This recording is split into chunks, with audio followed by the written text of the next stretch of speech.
चला जाऊं, कम से कम इन निर्निमेष नयनों से भगवान श्री कृष्ण का दर्शन तो होगा। कि गच्छनंद ब्रजं तत्र श्रुतौ आनकदुन्दुभे आशाते ताभिहानेन रथेनानयमाचिरम्।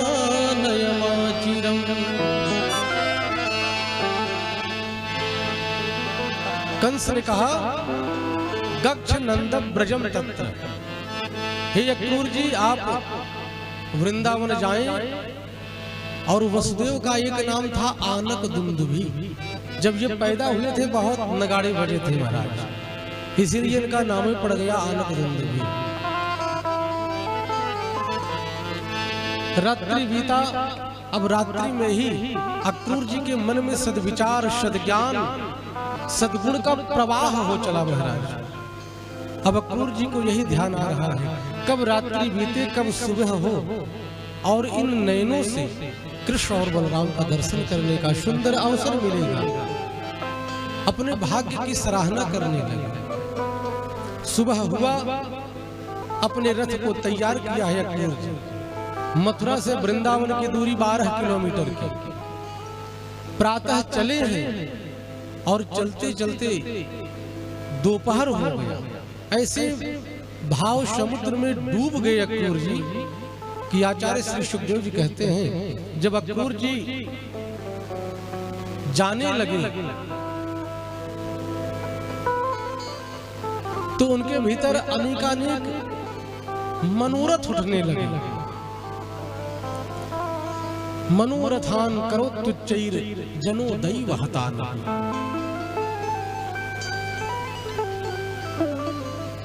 और अक्रूर जी कहते हैं कि किम मया चरितम भद्रम किम तप्तम परमं तपः किम वाथाप्यर्हते दत्त यद द्रक्ष्याम्यद्य केशव। अक्रूर जी के भीतर यह भाव आया किम मया चरितम भद्रम, मैंने जीवन में कौन सा ऐसा परम पावन पुनीत कार्य किया था जिसके कारण कृष्ण और बलराम का आज दर्शन होगा। आज वह जगदीश करने का अवसर मिल रहा है। किस पुण्य के कारण, किस तप के कारण, किस जप के कारण। और अक्रूर जी अपने आप को बड़भागी मानते हैं कि कम से कम आज हमारे जीवन में ऐसा अवसर आया कि आज इन्हीं शरीर से यदि द्रक्ष्याम्यद्य केशवम, इन्हीं आंखों से भगवान केशव का दर्शन करूंगा। ऐसे भाव समुद्र में डूब गए अक्रूर जी। कहा कि महाराज एक तेली था, गया सरसों लेकर के तेल पिराया और तेल पिरा करके सिर पर रख करके चला। अब उस तेली के भीतर भाव आया कि तेल बेचोगे पैसा मिलेगा, उससे क्या करोगे। अब तेली आपस में ही लगा बात करने, तो विचार किया कि तेल को बेचूंगा, पैसा मिलेगा, फिर खेती करूंगा और ज्यादा तेल निकलेगा। कहा फिर खेती करूंगा, कहा और तेल निकलेगा, इतना पैसा करोगे क्या। कहा एक सुंदर घर बनवाऊंगा, विवाह करूंगा और 2 बच्चे पैदा होंगे। अब वह तेली रास्ते में जा रहा है, ऐसे तन्मयता से उस भावोद्रेक में डूबता जा रहा है। ऐसा लग रहा है कि मानो ये सारी घटनाएं विदित हो रही हैं, घट रही हैं। अब तेली ने कहा जब 2 बच्चे होंगे, बड़ा वाला तो बड़ा सीधा होगा, छोटा वाला बड़ा नटखट होगा। और फिर प्रश्न करता है जब छोटा वाला ज्यादा उद्यम करेगा तब उसको मुझे मारना पड़ेगा। बड़ा वाला तो सौम्य होगा, शांत होगा, छोटा वाला दुष्टता करेगा तो उसको खींच के एक चाटा मारूंगा। अब दोनों हाथ महाराज मटकी से हटा, मटकी गिरी, सारा तेल बिखर गया। अब तो बेचारा रोए कि जोर जोर से रोए। अब बड़ी भीड़ इकट्ठा हो गई। लोगों ने कहा कि क्या हुआ? कहा कि क्या बताऊं, सरसों लेकर के गया था, तेल मिला था, बाजार बेचने जा रहा था, विवाह हुआ था, मकान बना था, 2 बच्चे थे और छोटे वाले ने सब सत्यानाश कर दिया। बोले भक्तवत्सल भगवान की जय हो। कहा इसी प्रकार से अक्रूर जी के भीतर भी भावोद्रेक उमड़ा और अक्रूर जी सोचते विचारते जा रहे हैं, किम तप्तम परमम तपः, ऐसा मैंने कौन सा तप किया है, ऐसा कौन सा जप किया है, ऐसा कौन सा योग किया है, यदि द्रक्षा मृत्यु केशव, आज इन निर्निमेष नैनों से उस केशों का दर्शन होगा।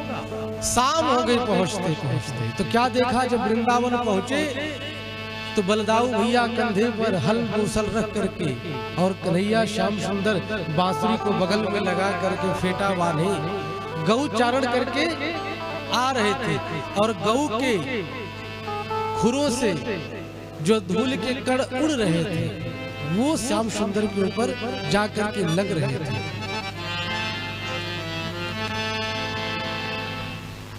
इसी दृश्य को देख करके जगत गुरु वल्लभाचार्य जी ने बड़ी प्यारी अद्भुत रचना की, जिसको मधुराष्टकम कहते हैं। समय तो ज्यादा है नहीं।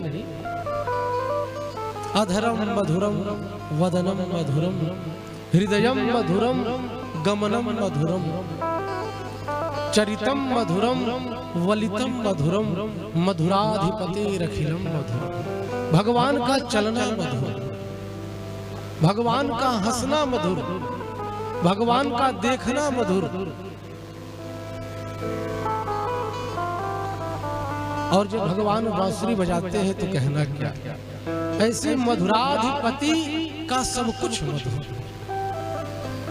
अक्रूर जी ने देखा कृष्ण बलराम को, दौड़ करके कृष्ण बलराम आए हैं और हाथ जोड़ करके कहा, काका जी प्रणाम।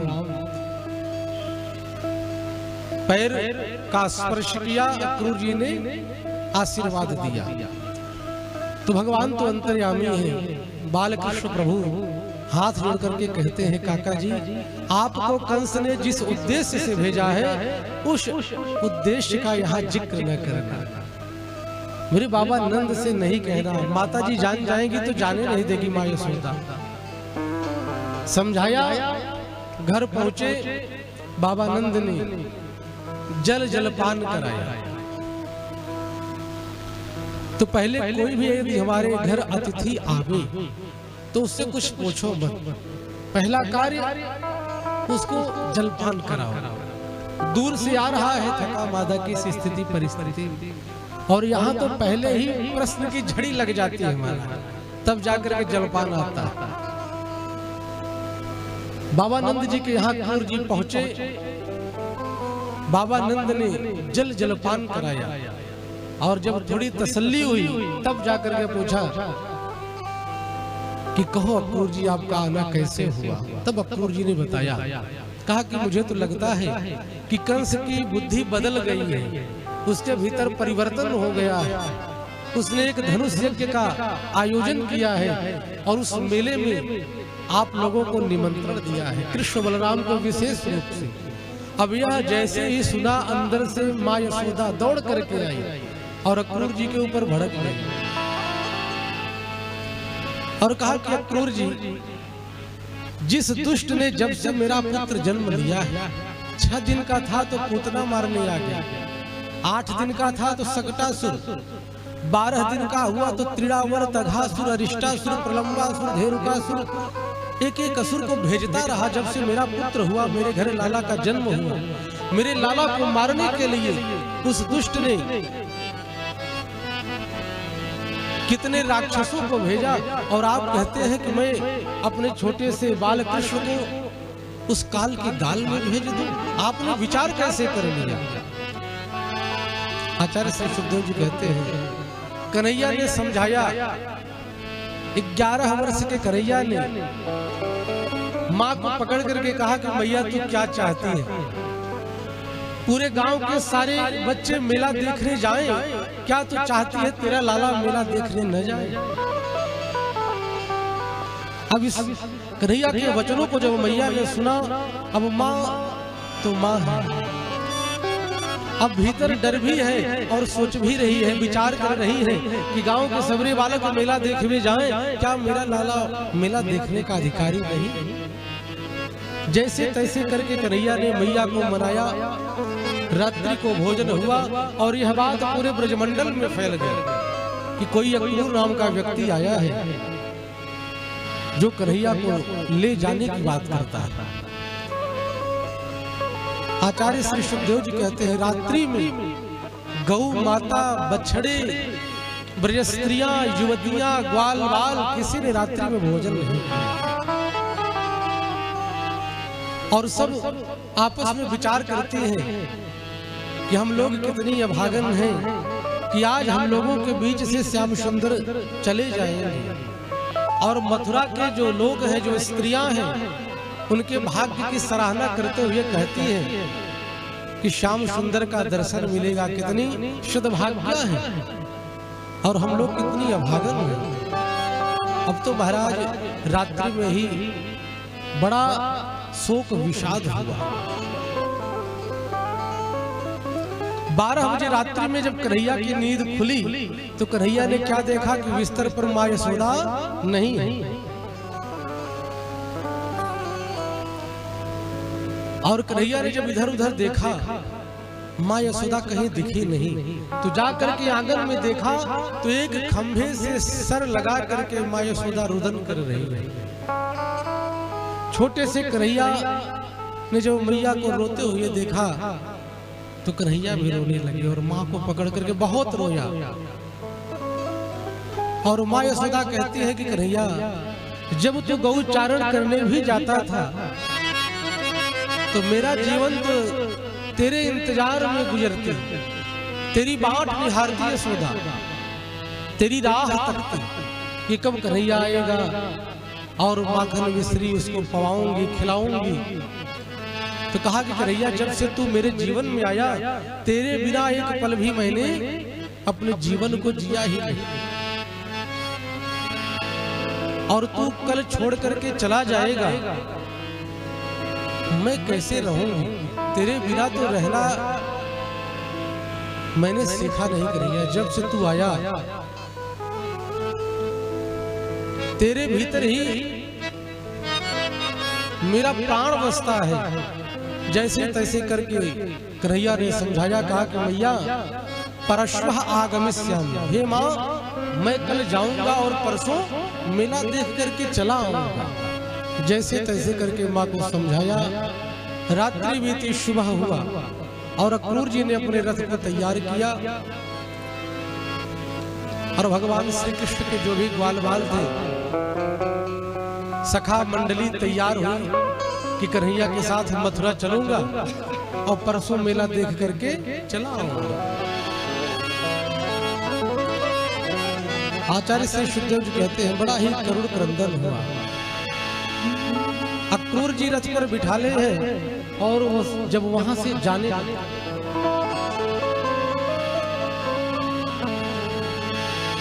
कहा कि अक्रूर जी जब रथ लेकर के तैयार हुए जाने के लिए तो गोपिकाएं रोते हुए आकाश को देखती है और मानो विधाता को कोसती है और विधाता को मानो गोपिकाएं कह रही हैं। श्री सुखदेव जी कहते हैं, राजर्षि परीक्षित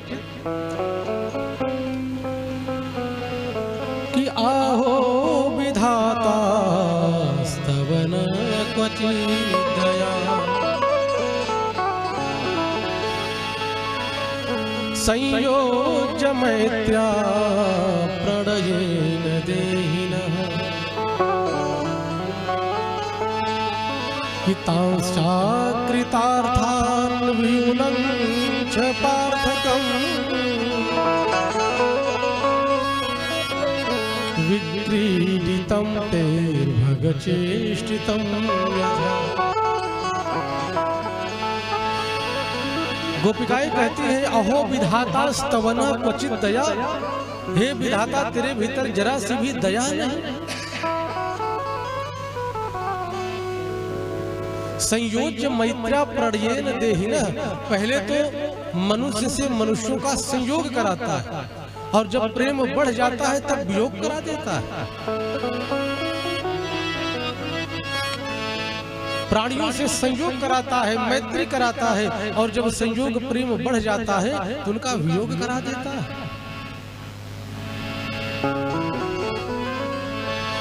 तेर भक्त चेष्टितम यथा, कहा कि हे विधाता तेरी तो बुद्धि उस बालक के जैसी है। कहा कैसी बालक? बोले जैसे छोटा सा बालक होता है, हम सुंदर सुंदर खिलौने खरीद करके बाजार से ले आते हैं और उस बच्चे को देते हैं और बच्चा खिलौने से खेलता है और जब खिलौने से उसका जी भर जाता है तब खिलौने को पटक करके तोड़ देता है। तो हे विधाता अर्भक ज्येष्ठितम यथा, क्या तेरी ऐसी बुद्धि है कि पहले तो तू संयोग कराता है, मैत्री कराता है, प्रेम कराता है, उसके बाद वियोग करा देता है। और इस प्रकार से बहुत कोसती है विधाता को। और गोपिकाएं कहती हैं कि क्रूरस्त्वम क्रूर क्षमाक्षयाश्मनः चक्षुर्हि दत्तं हर्षेवताज्ञवत् येनैकदेशे खिल सर्गसंस्थमम् त्वदीयमद्राक्षमभयं मधुद्विषः।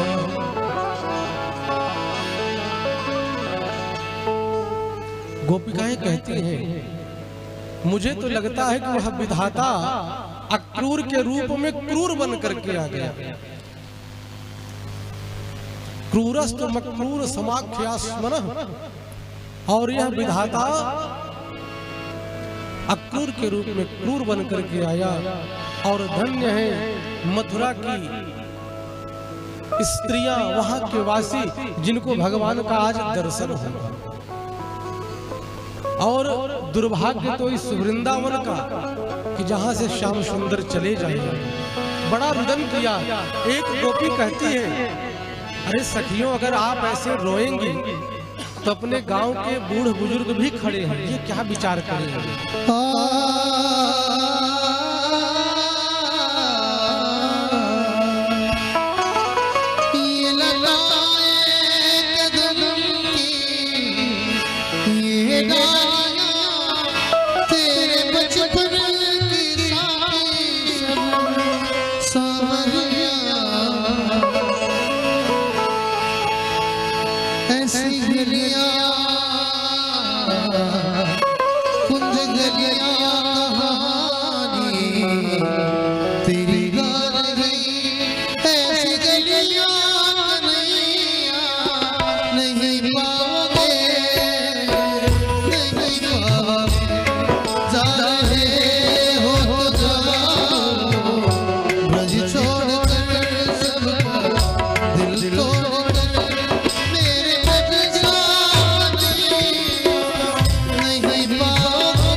नहीं पाओगे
भगवान की इस प्रकार से बड़ा करुण क्रंदन हुआ। सारा ब्रज आंसू से डूब गया। आचार्य श्री सुखदेव जी कहते हैं,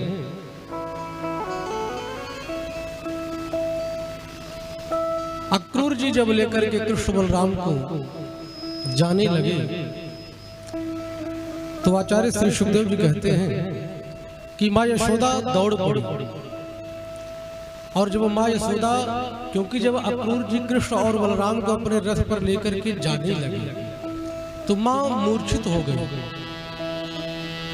और जब कुछ सुदूर निकल गए कृष्ण बलराम तो माँ यशोदा दौड़ करके पुकारने लगी, अरे कन्हैया जरा रुक।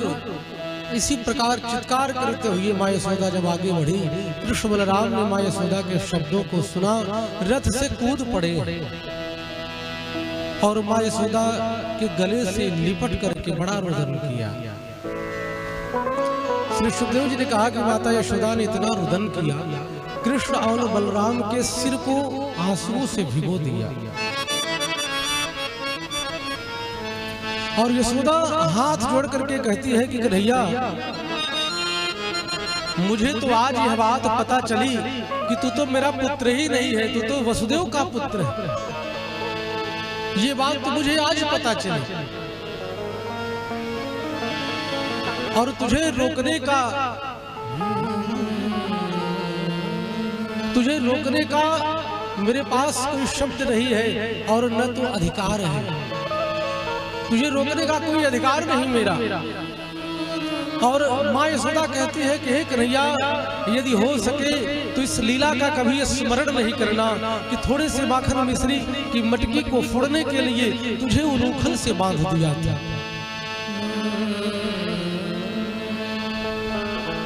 आचार्य श्री सुखदेव जी कहते हैं, जब माँ यशोदा ने